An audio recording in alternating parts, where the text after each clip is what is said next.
Hi everybody, it's Dawn here, and in today's video I'm going to be talking about the impact of subtle energies in our home. Recently I was invited to do a presentation at the Victoria Metaphysical and Intuitive Development Group here where I live, and it's a Zoom meeting, so we were able to record it.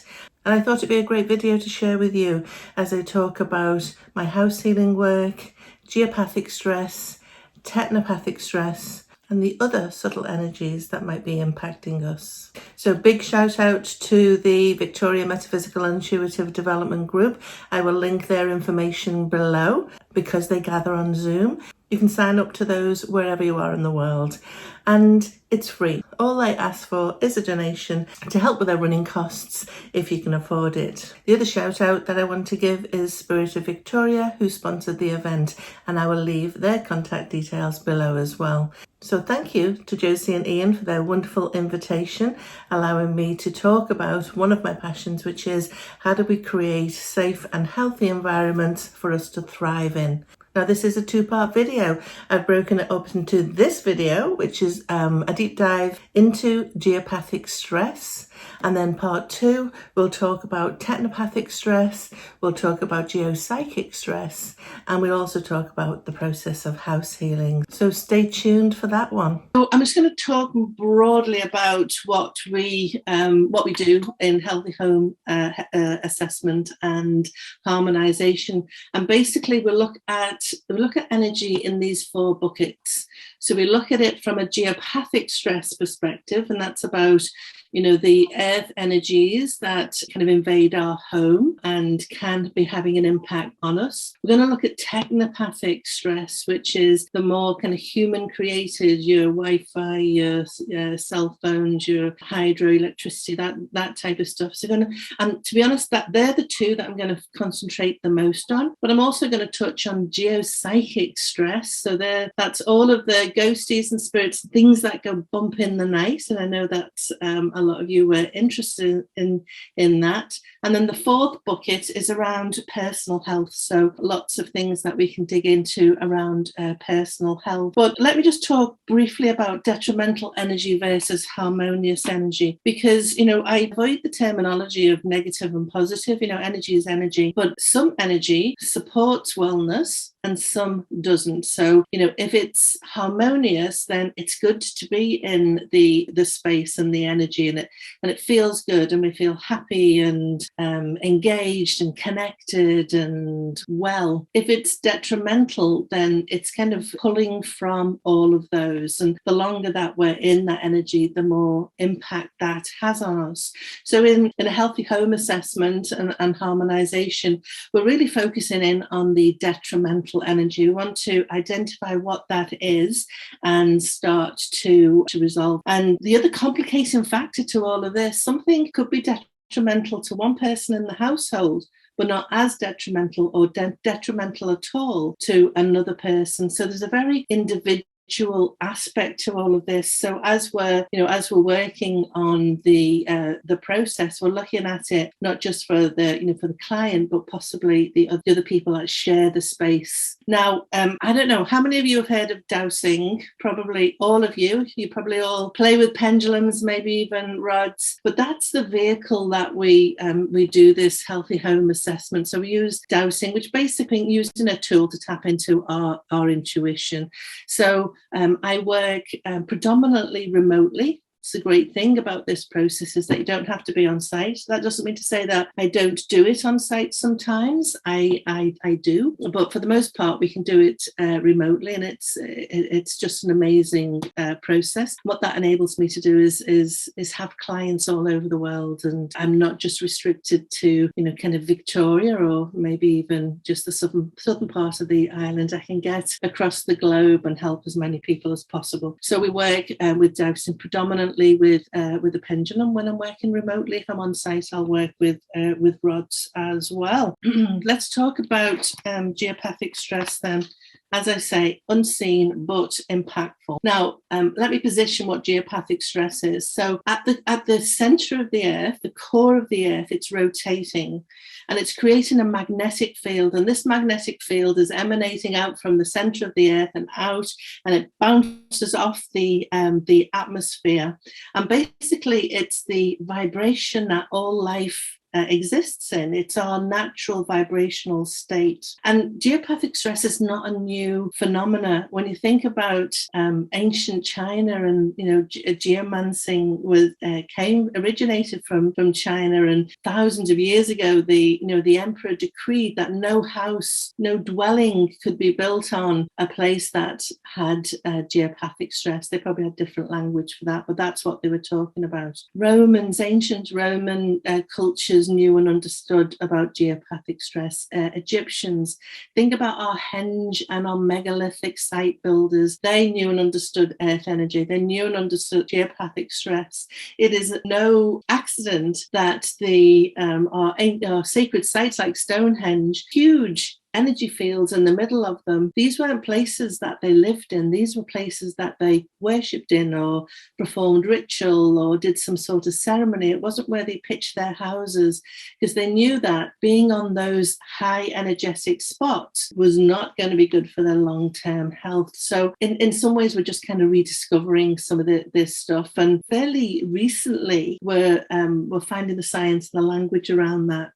But it probably came into prominence around 1929, and there was a German guy, Baron Gustaf von Pohl, his name was, and he was a dowser, and he understood geopathic stress and the impact of geopathic stress, and he persuaded the mayor of a little town in Germany to do a public dousing of the whole town.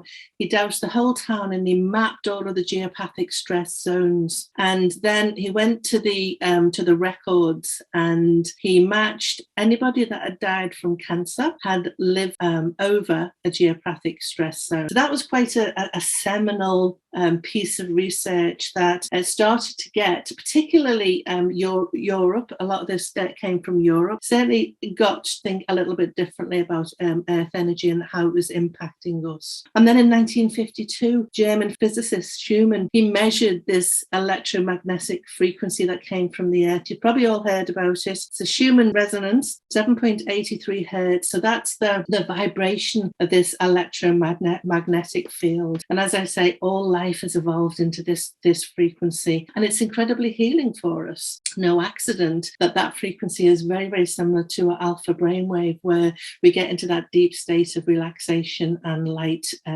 meditation. So that's kind of the natural vibrational state of the earth. So geopathic stress is just a distortion of that field, and there are things existing within the earth that make that field distorted, and I'll tell you a little bit about those.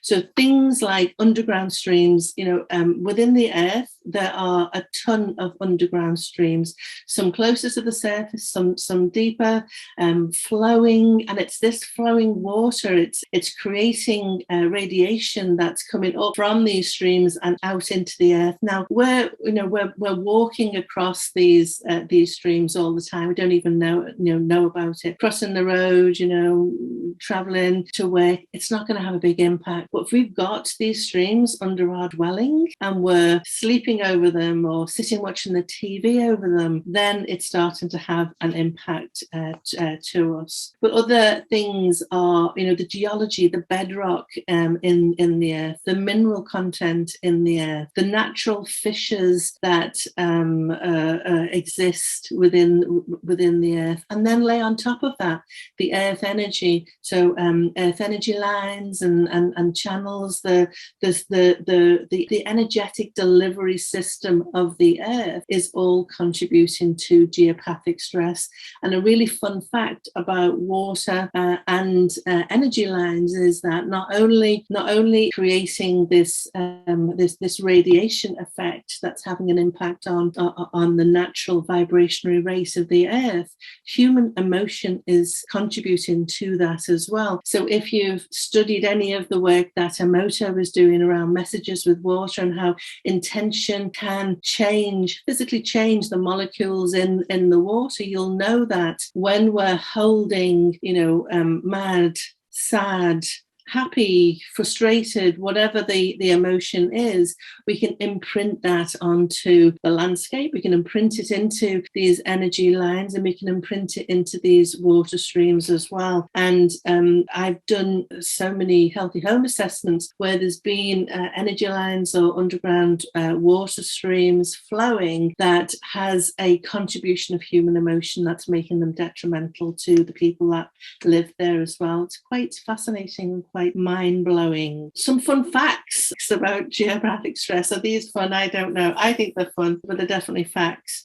Animals absolutely can pick these energy fields up. So we've lost our ability to tune into them. When I say we've lost our ability, I bet when you stand over a place that's high geopathic stress, you probably feel a little bit funky. And, I take my students to places where, there's either geopathic stress or there's strong radiation. We measure auras outside of that and make them stand on it for a little bit. And then we measure the aura again. And the aura's shrunk just by being over those spots. Students report feeling, a little bit wobbly or a little bit nauseous or a little bit buzzy, being on these spots as well. So when we just quieten our mind and reach out with our bodies, we can feel that. But animals, no. So cats and dogs, they're very, very different. Dogs hate geopathic stress. I've had clients say to me, I bought Fido this wonderful pet bed, and he's over on the other side of the room sleeping on a concrete floor. What's that about?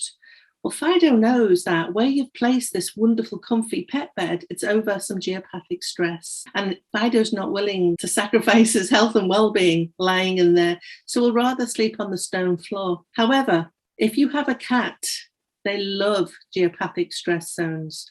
So if you've got a cat sleeping on your bed, then you might want to test that area for geopathic stress. So two very, very different personalities there. If you've got a cat that sits on your knee all of the time, maybe your sofa or your chair is over a geopathic stress zone. So they can be tricky.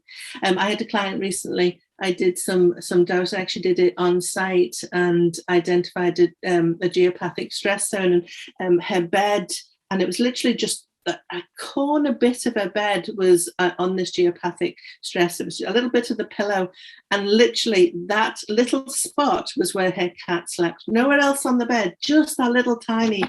I mean, it should never blow my mind, because I've seen a lot doing this over the years, but it always blows my mind when I see that. It's pretty fantastic. If you've got anthills, lots of anthills, you've probably got geopathic stress, because ants love geopathic stress. Bees love geopathic stress. And I know we've got a beekeeper on our Zoom tonight, and so we've had some interesting conversations about that. But bees, if you've got a swarm of bees, you've probably got some geopathic stress going on as well. But really interestingly about bees is they love geopathic stress, but they will leave a hive if there's high technopathic stress. Horses, cows and sheep, herd animals, they know and understand geopathic stress. So if you go into a field, you will probably see that there's a part of the field that the sheep or the cows or the horses will lie down and sleep in. You know that there's no geopathic stress going on there. In fact, there's an old story. I don't know if it's true or not, but it's a good one. I think it was like the First World War. There was a group of soldiers that were over enemy lines, and it was kind of night, and they were exhausted, and they kind of stumbled into a field where there's some sheep. So they slept where the sheep were for warmth, and when they woke up, they felt refreshed, like they'd had 10 hours sleep, and they felt great. So theory is that they were sleeping on some nice energy, and it refreshed them. So you can have a look at animals and see how they, see what they're avoiding. In the UK, I did a lot of work with horses, did a lot of healing work with horses. The amount of times that geopathic stress was contributing to the behaviour of a horse. Think about it. We stick them in a stall. They can't move. They can't get out of the energy. If there's a geopathic stress zone, they're going to start to exhibit behaviour problems, health problems, not eating, not sleeping. It's so lovely to be able to identify that and to get the horse moved so that they're living in an environment that is supportive of their wellness. Trees and plants. So as if we go on site as a dowser, the first thing we do is we look. We don't get out our rods or a pendulum. We look at what's happening in the landscape. So trees. There are some trees love geopathic stress and some trees hate it. So we look at which trees are bending over, which trees are trying to kind of pick their roots up and leave the spot. Fruit trees hate geopathic stress. They won't perform well. You won't get good fruit yields from trees that are on geopathic stress zones. Trees that grow those kind of cancerous growths, likely that they're on a geopathic stress zone. You look at hedges, other patches where the hedge isn't as full, or it's kind of dead, likely to be a geopathic stress zone. Is there anywhere in the garden where plants don't flourish? Unless you're a plant that really likes geopathic stress. And fun fact, a lot of medicinal herbs love geopathic stress. So we look at all that. We look at cracks in pavements, cracks in walls, cracks in building walls, because geopathic stress can create that.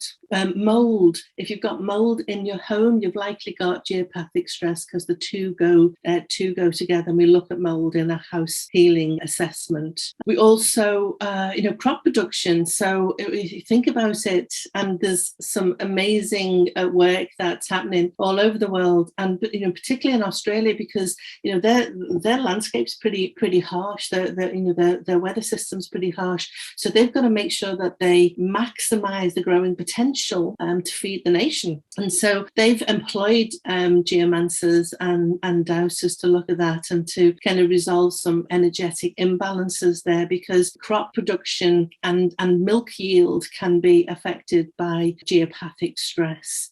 And then you've got children who come and they tell us there's monsters under the bed. Well, maybe there is a monster under the bed and it's a geopathic stress zone. You go to the cot and the baby is kind of scooched to one little corner of the bed. They know, they can feel it in their body. They may not have the language for that, but they know having an impact on them, and it doesn't feel good to be in that spot. And so we know that geopathic stress causes drowsiness and fatigue, and many of you have identified that in that kind of little poll, that you don't feel refreshed after sleeping. You might have trouble falling or staying asleep. Now, I'm not saying that these are geopathic stress is the only thing that causes these things. Somebody who is in the throes of PMT, sometimes trouble falling asleep and staying asleep is an aspect of that. So I'm not saying it's to do with everything, but let's eliminate some of the things that we can eliminate, and then see what we're left with. Persistent headaches and migraines, numbness or tingling in your hands and feet, zoning out or trouble focusing. A lady called Cathy Butler in the 1970s in Germany, she did. If you can get hold of her book, Earth Radiation, I highly recommend it. It's a great read. And by the way, on my site, I've got a growing body of research. So if you are interested, you can go to my site and look at some of that research. But Cathy Butler, she did amazing research, and she identified geopathic stress zones and children's behaviour at school. So, kind of drowsy, dropping off, not concentrating, not doing well in their studies, maybe acting out some bad behaviour. And she instigated this rolling classroom where basically the desks were moved on a regular basis. So one child wasn't sitting over geopathic stress for the entirety. So they were all getting a little bit of an exposure to it, and she found that behaviour issues decreased, engagement went up, learning happened. I mean, it's absolutely amazing. Some of those schools in Europe still have that kind of rolling classroom, as well. And these are things that we can fix so easily, so cheaply, and might resolve some big things that are going on in the world today. So general nervousness, low mood, unusual changes in emotions or personality, tension, conflict, nausea, and ultimately a lowered immune response. And I am going to talk in a little while about some of the kind of health impacts for all of that. But I'll show you a quick video. So we were out, I had a group out, we were dowsing a site, we were looking at earth energies, and I picked up an earth energy line. You can see there we've been kind of flagging it. So this is the middle of the earth energy line. And I'm just going to roll the video. Hopefully it will show. So I'm walking it up. And you see the rock with the big split in it? That's right in the middle of an earth energy line. And you see the tree? It's trying to escape the earth energy line. And if you have a little look here in the back, the hedgerow is not as full as the rest of it. There's something dead going on there. So that's what alerted me first to check whether there was some geopathic stress going on here. And I saw the tree, saw the hedge, saw the rock, and then checked it out with my dowsing. That line was a really strong line, and it went right through those houses there, and there was houses at the back. So we actually performed some acupuncture, which is a technique that we can use to relieve the geopathic stress of that. So hopefully we're making the landscape feel a little bit better there. So I hope you enjoyed that and found it useful and meaningful. So stay tuned for part 2 when I do a deep dive into technopathic stress, geopathic stress, and the things that you can do really easily to reduce those. Ta-ta for now.